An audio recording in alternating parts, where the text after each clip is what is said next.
হঠাৎ করে যেন নড়ে চড়ে উঠে নিস্তব্ধ বালুচর। বালুর নিচ থেকে একের পর এক বেরিয়ে আসে লাল কাঁকড়ার দল। মুহূর্তেই ছড়িয়ে পড়ে চারদিকে, কখনো সোজা দৌড়, কখনো হঠাৎ থেমে কৌতূহলী চোখে তাকানো, আবার মুহূর্তেই মিলিয়ে যায় গর্তের ভেতর।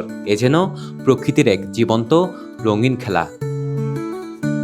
কক্সবাজার শহর থেকে কিছুটা দূরেই সোনারপাড়া সৈকত, যেখানে দেখা মেলে হাজারো লাল কাঁকড়ার।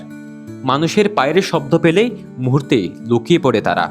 আবার পরিবেশ শান্ত হলে দল বেঁধে বেরিয়ে আসে নিজেদের রাজত্বে। নির্জন এই বালুচরই তাদের নিরাপদ আশ্রয়। যেখানে মানুষের আনাগোনা কম, সেখানেই তাদের ছোট্ট জগৎ। আর এই ব্যতিক্রমী সৌন্দর্য দেখতে প্রতিদিনই ছুটে আসছেন পর্যটকেরা। আগে আমি একটা কাঁকড়া ধরছিলামও, আমার হাতে ছিল, জাস্ট ফেলে দিলাম সমুদ্রে। থাকলে হয়তো মনে হয় আরও বেটার হতো, কারণ আমি লাইভ দেখাতে পারতাম যে আসলে এই কাঁকড়া দেখার জন্যই কিন্তু আসলে গাড়ি থামিয়ে এইখানে আসছে। আমি ফ্যামিলি সহ আসছি ঢাকা থেকে। হ্যাঁ, যাক, খুব ভালো লাগছে। এই যে কাঁকড়া যে ডিজাইনগুলো করছে, এগুলোর একটা ভিডিও নিয়েছি, এগুলো খুবই ভালো লাগছে। বাংলাদেশে এমন সুন্দর সুন্দর জায়গা আছে, পর্যটক স্থান, যেখানে মানুষ আসলেই মনে হবে যে রিফ্রেশমেন্ট পাবে একটা। যার জন্য আমার মনে হলো যে দ্বীপটা নিরিবিলি, মানে পর্যটকদের জন্য আসলেই সুন্দর একটা জায়গা। সৈকতের ব্যস্ত এলাকা ছেড়ে এখন অনেক পর্যটকই ছুটে যাচ্ছেন নির্জন বালুচরে, শুধু এই লাল কাঁকড়ার দৌড়ঝাঁপ কাছ থেকে দেখতে। সৌভাগ্যের বিষয়, তার সাথে সবচেয়ে বড় সৌভাগ্যের বিষয় যে লাল কাঁকড়া আমরা এগুলো আসলে প্রাকৃতিকভাবে দেখি না। আজকে আমার এখানে আসার পর দেখার সৌভাগ্য হলো। সে সাথে আমার সাথে আরও যারা আসছেন তারাও আমি আশাবাদী যে সবাই এটা দেখার পর আনন্দিত হবে। প্রচুর পর্যটক হয়, আগে তো পর্যটক তো আসতো না। লাল কাঁকড়া যখন বের হওয়ার পর থেকে এখন প্রচুর ভিড় হয়।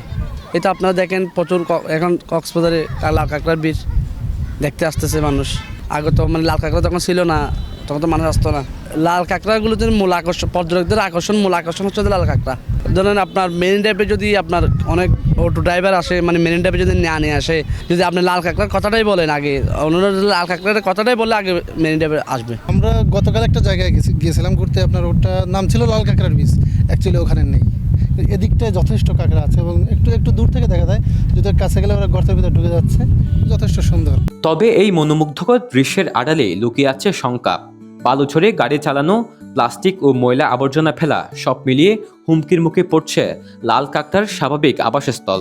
ফলে দিন দিন কমে আসছে তাদের সংখ্যা। প্রকৃতির এই রঙিন প্রাণগুলো শুধু সৌন্দর্যের অংশ নয়, বরং সামুদ্রিক পরিবেশের ভারসাম্য রক্ষায়ও তাদের গুরুত্বপূর্ণ ভূমিকা আছে।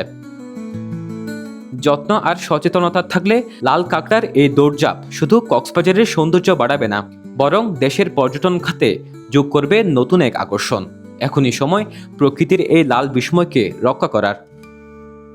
সরওয়ার সাকিব, বাংলা নিউজ 24, কক্সবাজার।